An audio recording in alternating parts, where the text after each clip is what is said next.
Yes, my voice is clear to all of you. Yes, sir.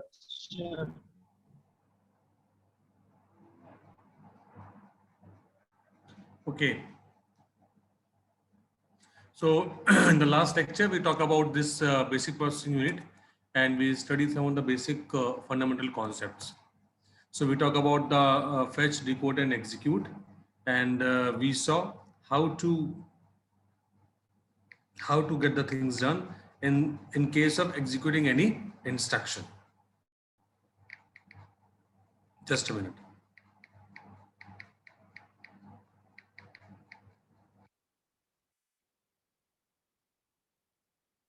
Okay. So we saw this one, and then we come to this figure.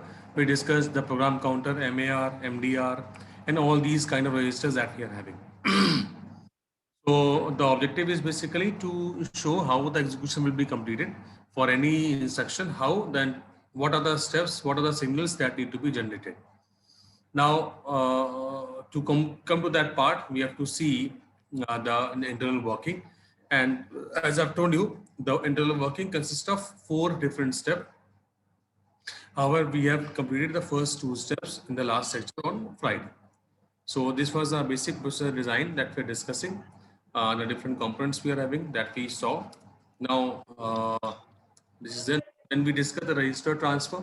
We talk about what is register transfer. So that is the best example. You will see this one, R1 to R4, the example we did it. So the content we need to take out is R1. R1 से data निकलना, R1 पे R4 पे जाना है. So we have to set out R1 out will be set and R4 in will be set. So data R1 से out होगा, R4 से in. This was basically example of the register transfer. And we have discussed arithmetic and logical operation. So in that example, we saw how to add the components, how to compute the components. The example was basically R3 left or ये compute किया था ना, R3 is equal to R1 plus R2. तो register से content को add करना है और रिजल्ट को वापस R3 पे स्टोर करना है. So that was the task basically we were having. R1 out और हमने जैसा आपने था, today we'll discuss again. Always remember this point. See this part. So always remember ALU is having only 2 input, one and one is B. So here in this case, whatever data which is coming to ALU will come through A and B. So in this case, one of the operand will come to A and one of the operand will come to B. और मैंने बताया था जो B operand है, B signal है, B line directly बस से connected है, यानी जो भी डेटा बस में आएगा सीधे B में अवेलेबल होगा. ठीक है, दैट इज वन पार्ट. और जो डेटा A में आना होगा, it will come through this Y and mux. So data which will come through this A will come through Y and through mux. Y का मतलब क्या है, यहाँ पर एक Y in हम करेंगे जो हमने किया भी था लास्ट एग्जांपल में. Y एक्टिव करना पड़ेगा और सेलेक्ट Y करना पड़ेगा, SY सेलेक्ट Y. तो इसके थ्रू जो डेटा हमारे पास ए पे आ जाएगा और बी डायरेक्टली बस से कनेक्टेड है. तो एलयू को ऑपरेट करने के ये 2 तरीके, मतलब एलयू को ऑपरेट करेंगे तो ऑपरेंड्स ए और बी में जाएगा. If it is one operand, so any of the input can be used. So if you need to add 2 values R1 R2, एक R1 ए पे आएगा, एक R2 बी पे जाएगा और देन उससे कंप्यूट करके रिजल्ट को हमें स्टोर करना होगा. So you will see the example again. This was the performing an arithmetic logical operation. So you will see R1 out Y in, यानी अब इस बार R1 को हम Y की तरफ और mux की तरफ ले जाएंगे और A की तरफ ले जाएंगे, है ना. R1 out Y in, Y तक आ गया. और दूसरी वाले देखिए R2 out, select Y, R2 out किया, R2 आउट करते ही सीधे B पे, यानी ये वाला पार्ट कहीं ना कहीं A को करस्पॉन्ड कर रहा है, A की तरफ जा रहा है, it's moving towards A. R2 out, ये सीधे B पे पहुंच गया. Then select Y ultimately it put us the content on A. Now at this point you will see यहाँ तक both the variables, both the R1 R2 are in A and B respectively. R1 A के पास पहुंच गया and R2 B के पास. Then we need to add and Z of in. Add कर दिया, Z of in आ गया यानी Z पे in हो गया, Z से out किया और R3 पे in कर लिया. This is basically operation that we are having. So we were showing with this example that as we discussed in the last lecture on Friday, that R3 is equal to R1 plus R2, हमें ये perform करना था, ठीक है। और फिर से याद रखिए ALU में दो ही ऑपरेंड हैं, दो ही इनपुट हैं, one is this is our ALU in a design that we are having, so one is this A and other is the B, ठीक है। So we saw how to the arithmetic and logical operation.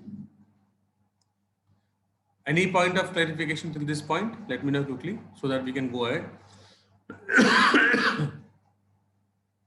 It's clear to all? So this is the point we discussed in the last lecture. Clear to all?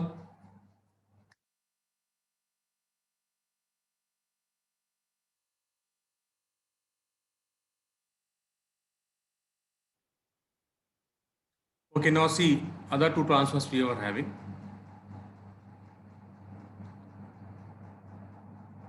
Okay, now we are moving ahead from the last lecture. Now this is what? Fetching a word from memory. So two things we are having, to read and write.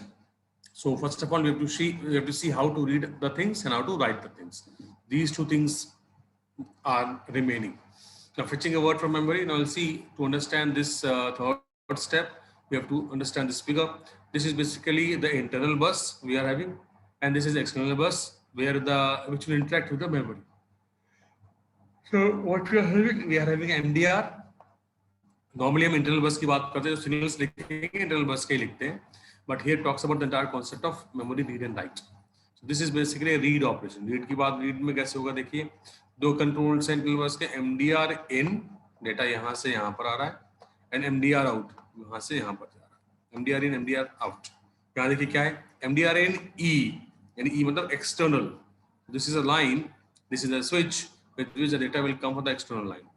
This is this one, and MDR out E, यानी out external की तरफ out हो रहा है. This is the, so we are having four different switches. As for the MDR, two belongs to the internal bus and two belongs to the external bus, that is related to the memory part we are having. क्यों पढ़ रहे हैं? क्योंकि ultimately we will see this here somehow the memory exists.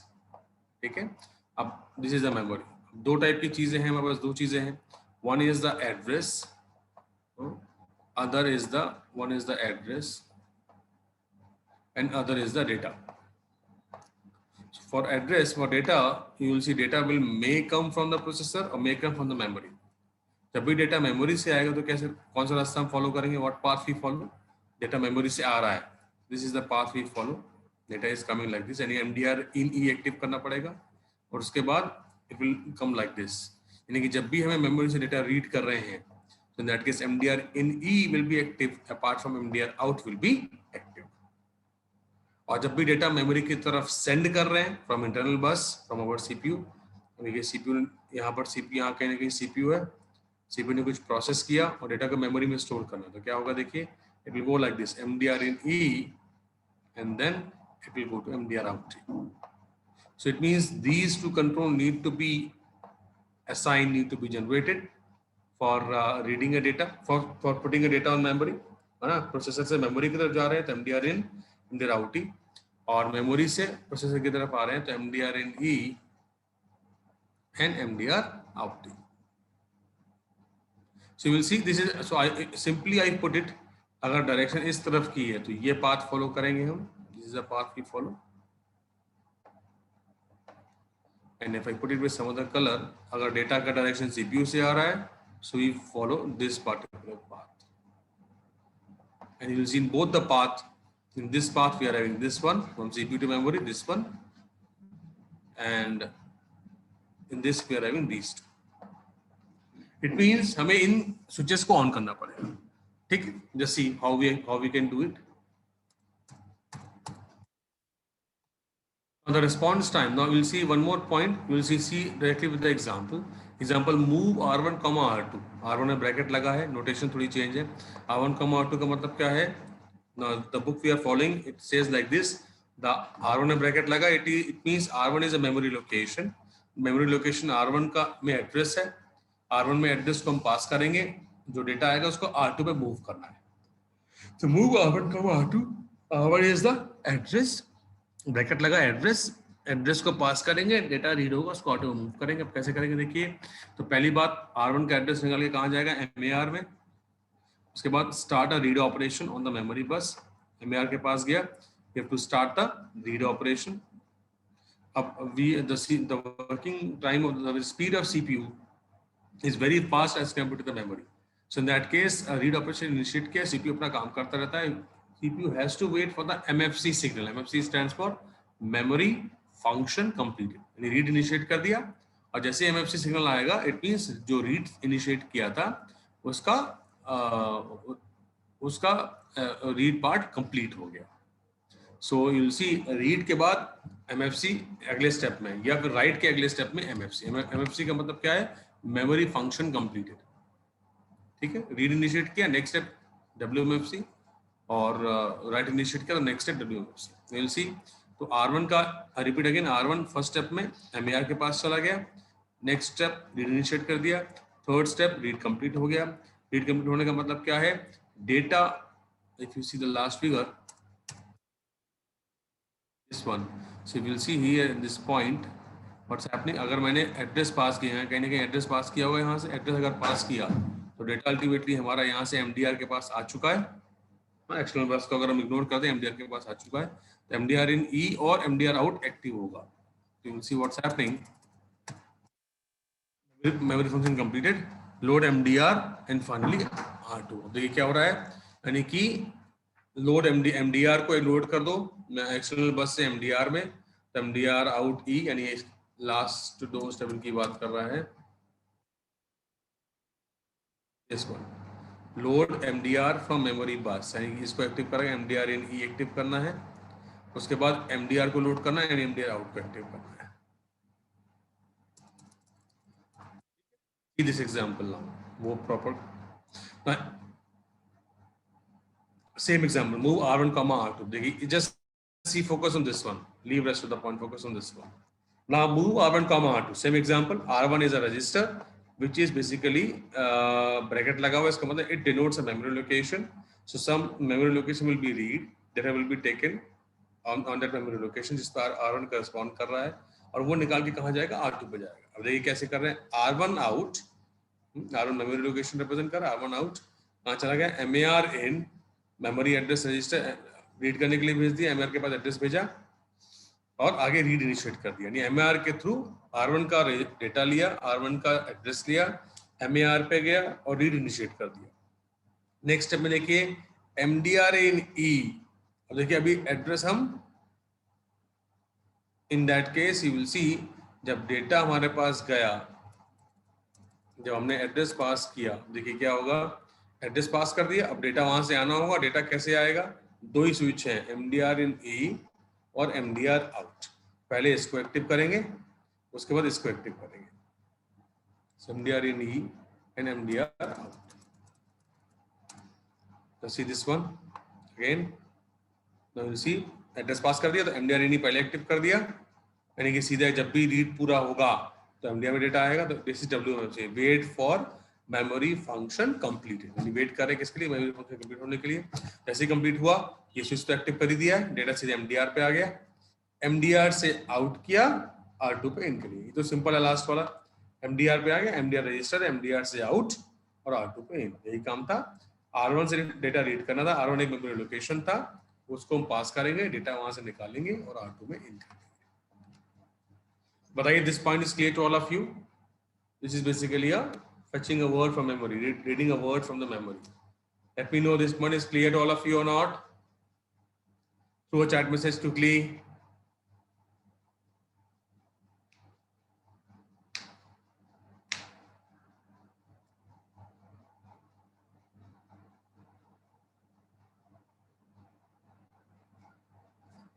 Okay, see the similar part we are having. Okay, we are moving to the next part. Now next is what, write. और somehow concept is same, बस reverse हो जाएगा। Write कर रहे हैं तो data address दोनों पास करेंगे। Just see what the logic says. Now storing a word in the memory. What it says. Now अब कैसे करेंगे? Theoretically step क्या है? अगर मुझे memory में, अगर मैं exact figure बनाऊँ, ये मेरे पास memory है, कोई word write करना है, store करना है, इसका मतलब क्या है? मुझे यहाँ से इसका एड्रेस भी पास करना पड़ेगा, यानी मुझे मेमोरी में अगर राइट करना है तो मुझे पता होना चाहिए किस एड्रेस पे राइट करना है, और एड्रेस पे राइट क्या करना है तो डेटा भी होना चाहिए. तो we should know both the things. On which location we need to write, that is address, और उस लोकेशन में लिखना क्या है, डेटा. यानी कि मुझे दोनों चीज पास करनी पड़ेगी, एड्रेस भी पास करना पड़ेगा और डेटा भी पास करना पड़ेगा. So address is loaded into MAR. Address कहाँ जाएगा, एमएआर के पास जाएगा. Data is loaded into the MDR. Data कहाँ जाएगा, डेटा जो भी डेटा का मूवमेंट होता है मेमोरी और सीपीयू के बीच में, it will be done with the help of the MDR, memory data register. और जो भी एड्रेस का मूवमेंट होगा हमेशा एमएआर के थ्रू होगा, मेमोरी एड्रेस रजिस्टर. याद रखिएगा एमएआर यूनिडायरेक्शनल है, मतलब सीपीयू से मेमोरी की तरफ, क्योंकि एड्रेस हमेशा मेमोरी का ही होता है. और एमडीआर बाई डायरेक्शनल है, बोथ वे. डेटा कभी सीपीयू से लेगा मेमोरी में स्टोर करेगा, या डेटा कभी मेमोरी से लेगा और सीपीयू में पुट कर देगा. तो MDR is bidirectional, MAR is unidirectional. MAR की direction from CPU to memory, MDR की डायरेक्शन बाई डायरेक्शन. देखिए कैसे कर रहे हैं.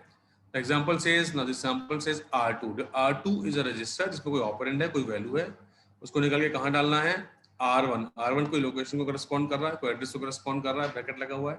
तो R2 कोई रजिस्टर है which contains certain value, certain data, वो निकाल के जो लोकेशन रिप्रेजेंट कर रहा है R1 वहां स्टोर करना है. So how we can take it. देखिए पहला R1 आउट MAR इन, यानी R1 एड्रेस था तो R1 आउट MAR इन कर दिया, और R2 आउट MDR इन.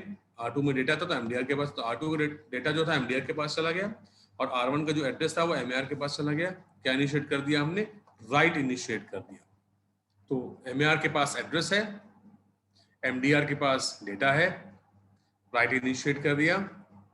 अब आगे सी द फिगर, तो हमारे पास लास्ट फिगर था ताकि इसको हम क्लियर कर पाए. देखिए इस केस में क्या हो रहा है, राइट कर रहे हैं.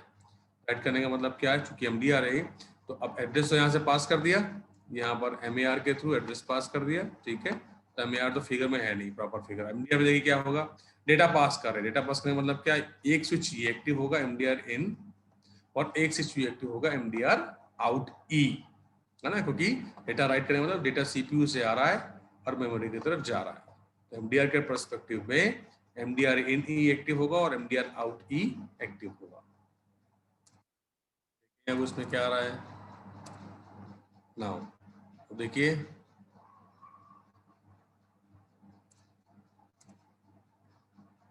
इन दिस केस, और देखिए आई repeat again, address R1 out MAR इन, R2 आउट. देखिए R2 आउट अभी सीपीयू की तरफ है, R2 आउट MDR इन एक्टिव हुआ, राइट इनिशिएट कर दिया. यानी MDR के पास डेटा यहाँ पर आ गया है, MDR के पास आ गया, राइट इनिशिएट कर दिया. राइट के साथ में देखिए MDR से बाहर गया, MDR आउट ई एक्सटर्नल बस का, and wait for memory function complete. यहाँ वेट करेंगे क्योंकि हमें तो कुछ हमारे पास आएगा नहीं. क्या होगा, जो हमने राइट इनिशिएट किया था वो राइट कंप्लीट हो जाएगा, मतलब जिस लोकेशन पर राइट करना था राइट हो जाएगा, और उस लोकेशन में जो हमने डेटा पास किया वो हम रीड वहां पर राइट कर देंगे. राइट में हमारे पास सीपीयू के पास लौटे कुछ नहीं आएगा, केवल यही आएगा WMFC, यानी wait for memory function complete. CPU को ये पता लगेगा कि हाँ भाई जो राइट ऑपरेशन इनिशिएट किया था वो क्या हो गया, कंप्लीट हो गया. ठीक है. So with this we complete the 4 independent part. First was the register transfer, second was performing a ALU operation, third was reading a word from the memory, fetching a word from memory, and fourth was storing a word or writing a word in memory. So with this we complete these 4 part, and now we have to combine these step all together into a single step, which is very, very important, and we have to see the instruction. Now before moving ahead, let me know very clearly, क्या ये चारों step individually clear हैं, or any point of clarification, anywhere you feel any doubt? Because मैं जो आप एक complete example पे आ रहे हैं तभी प्रॉपर्ली समझ पाएंगे आप जब हमारे पास चारों पार्ट क्लियर है. कहीं पर भी अगर कोई डाउट है, चार्ट जो मैंने 4 अलग स्टेप बताए, तो there will be a problem in understanding this one. And as I told in the last lecture, this question is very important, and almost in every examination, interim examination, one question will be asked on this. Now let me know through our chat message, it is clear to all or not?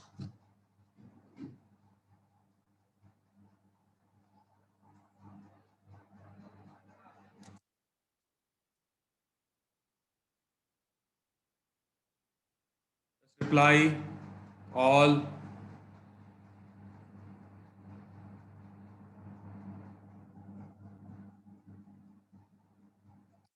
Prashant and Rishabh give the reply. Others need to reply.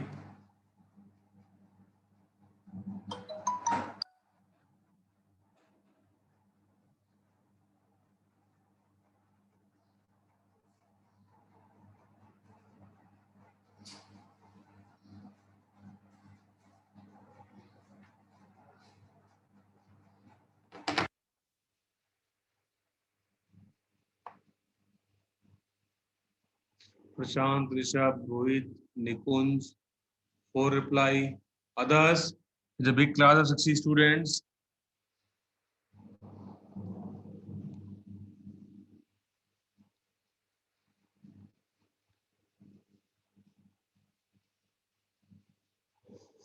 Okay, now just see what part we are having. Now see, now we combine, as I told you, this is the complete instruction now, and the topic we say the execution of the complete instruction. So here we have to see, or we combine all those steps, and this is a single instruction that we are having that we need to execute. क्या करना है? What are the controlled signals we require to generate to execute this particular instruction? क्या instruction देखिए, add R3 within bracket comma R1. Bracket का मतलब क्या है? एक लोकेशन करस्पॉन्ड कर रहा है और एक डेटा रिप्रेजेंट कर रहा है, सिंपल रजिस्टर रिप्रेजेंट कर रहा है। यानी कि R3 ऐड R3 कमा R1, ऐड का मतलब क्या है? R3 एक रजिस्टर है जो कि ब्रैकेट के अंदर, इसका मतलब ये एक मेमोरी एड्रेस को रिप्रेजेंट कर रहा है, करस्पॉन्ड कर रहा है। अब इस मेमोरी से डेटा निकलेगा, इस डेटा को हमें R1 में ऐड करना है और रिजल्ट वापस R1 में ही आएगा। ये ध्यान रखना है, हम जो बुक फॉलो कर रहे हैं that is Hamacher basically, and here the notation differs with Morris मैनो।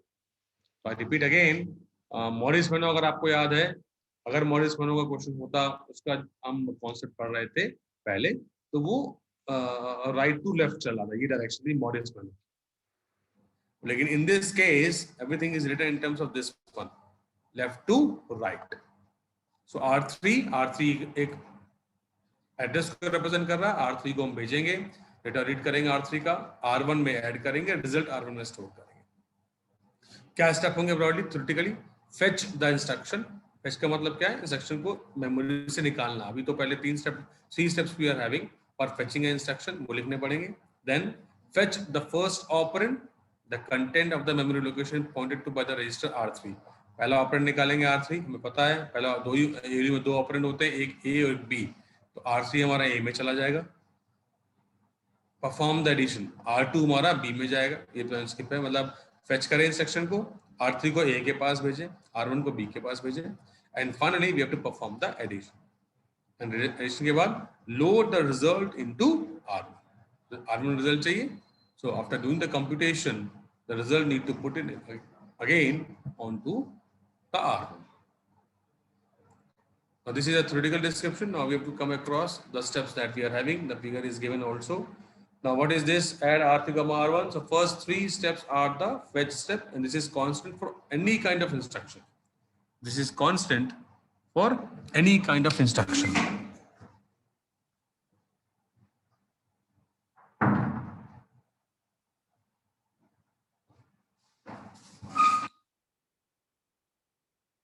Okay, we'll see what's happening. What are the steps? Somehow you have to remember the steps also. 4 to 7 easily we can correlate, क्योंकि हमने जो examples किए हैं वो 4 to 7 को represent करेंगे। 1 to 3 slightly you have to remember, you have to cram these things, but the concept is PC out। अभी हम fetch कर रहे हैं, हमें पता है कि the program counter stores the next instruction, address of the next instruction। Programme counter के पास नेक्स्ट इंस्ट्रक्शन का एड्रेस है। फेचिंग का मतलब क्या है कि हमें नेक्स्ट इंस्ट्रक्शन को रीड करना, यानी पीसी से एड्रेस निकलेगा, पीसी आउट कहां पर जाएगा? MAR इन और रीड इनिशिएट कर दिया, पीसी आउट MAR इन रीड। आगे select 4, now you will see select 4 what we are doing। अब हमें पता है पीसी आउट करने के साथ साथ हम बार बार प्रोग्राम काउंटर के वैल्यू को इंक्रीमेंट करते हैं, वो कंसेप्ट आपको याद है। PC is equal to PC plus 4। Addressing mode जब पढ़ा तब भी हमने किया था, पीसी प्लस 2 किया था वहां पर। जैसे इंस्ट्रक्शन को फेच करते हैं साथ में प्रोग्राम काउंटर की वैल्यू को इंक्रीमेंट कर लेते हैं। What is going to happen? PC is equal to PC plus 4। तो पहले पीसी से एड्रेस निकाला, रीड करने के लिए भेज दिया, साथ में पीसी की वैल्यू को इंक्रीमेंट भी कर दिया। तो पीसी आउट MAR इन रीड, यहाँ तो रीड करने के लिए भेज दिया, साथ में select 4. अब देखिए PC जब भी आउट करेंगे तो Y पे भी आएगा by default. So in that case हमने यहाँ सॉरी B पे भी आएगा. PC की वैल्यू मान लीजिए PC की वैल्यू 200 थी, 200 निकाल के रीड करने के लिए भेज दिया. अब 200 बस पे था तो 200 यहाँ पर भी आ रहा है. अब देखिए हमने क्या कर दिया, सिलेक्ट 4. सिलेक्ट 4 का मतलब क्या है, मार्क्स में यहाँ पर 4 आ गया, ऐड कर दिया 200 प्लस 4 204 Z ऑफ इन. 204 हमारे पास कहीं ना कहीं Z पे इन हो गया.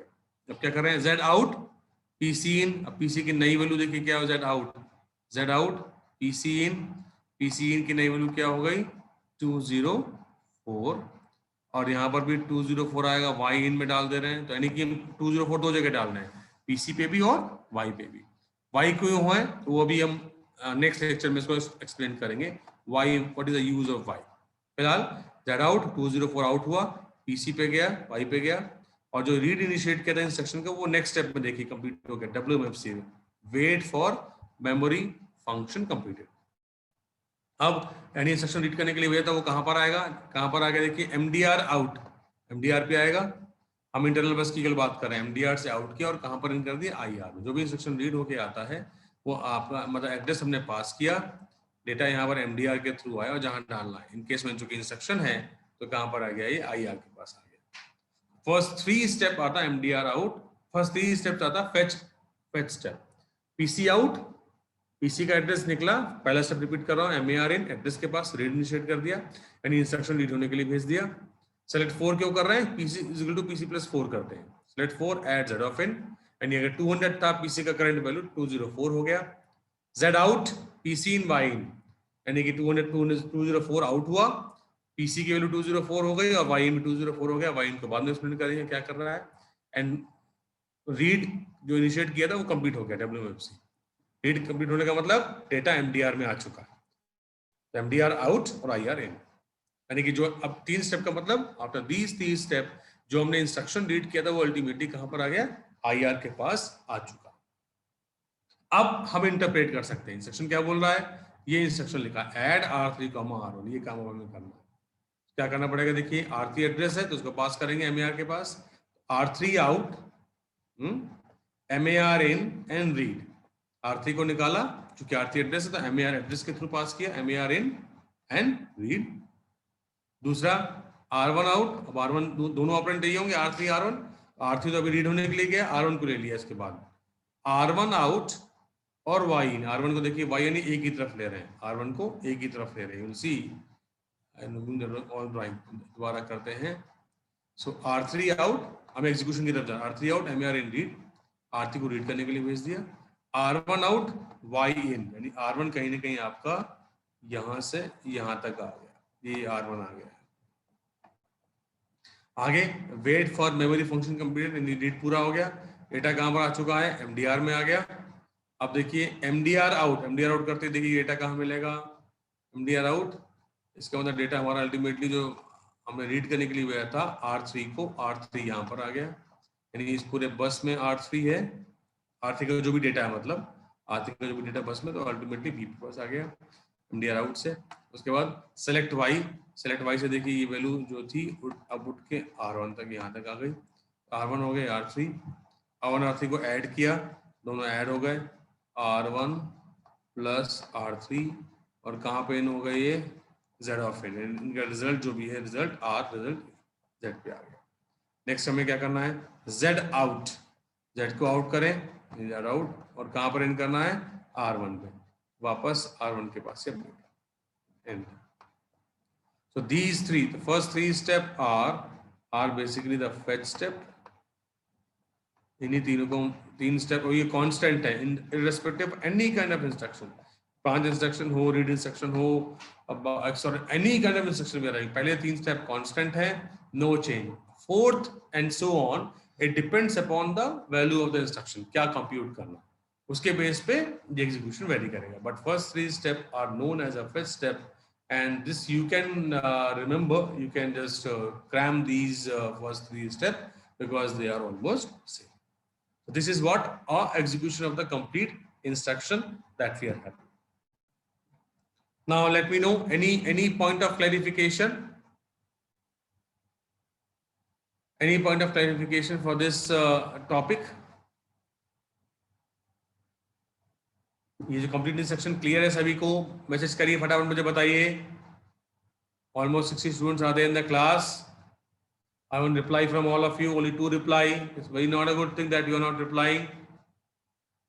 Any problem you are facing, you can just send a query to me right now or through a WhatsApp message. But you have to reply basically.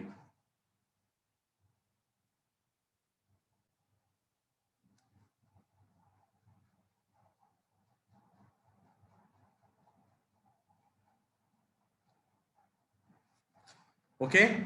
Now just 3 examples I am having for this part. This is the complete. Now you will see I will discuss only one example so that it will be clear to you at this point. And 2 more examples we are having.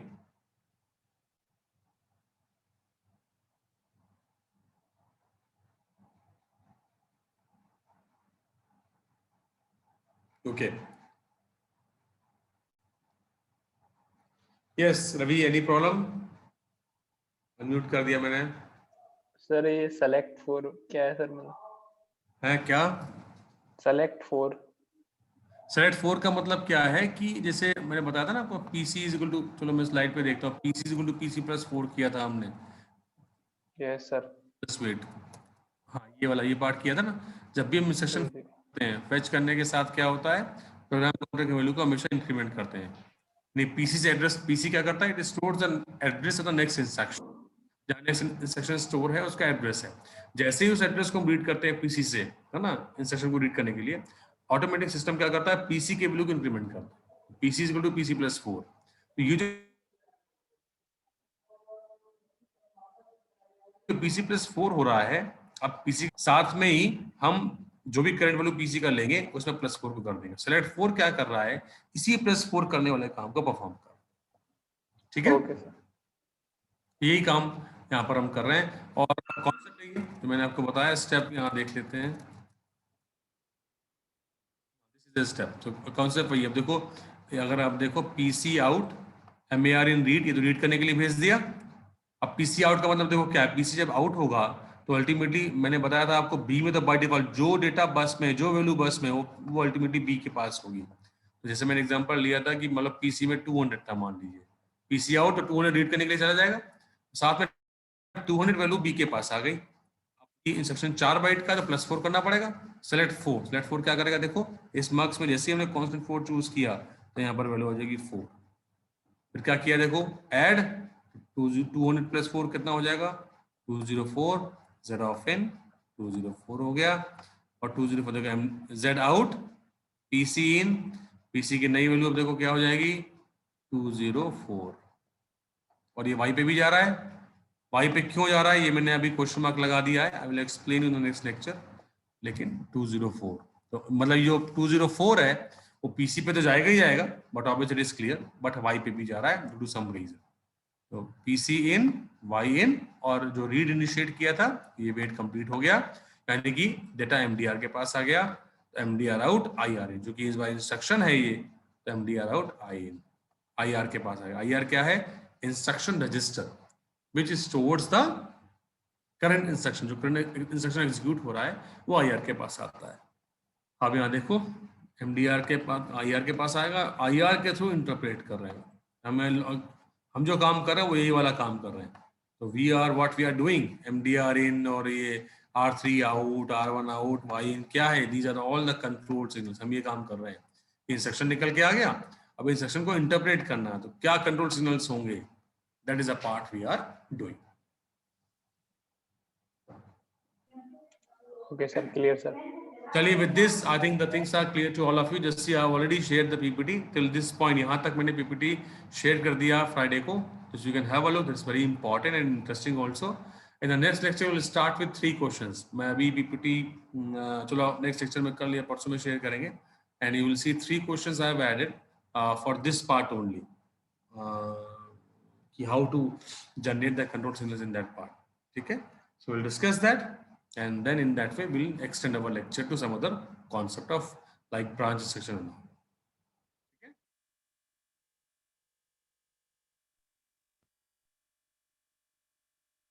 Okay. Chaliye, with this wonderful lecture, thank you. and we'll continue this topic, the examples for this topic in the next lecture. Any point of any problem you are facing, any topic, you can send a message to me and I will revert you for the answer. Okay. Okay. Thank you.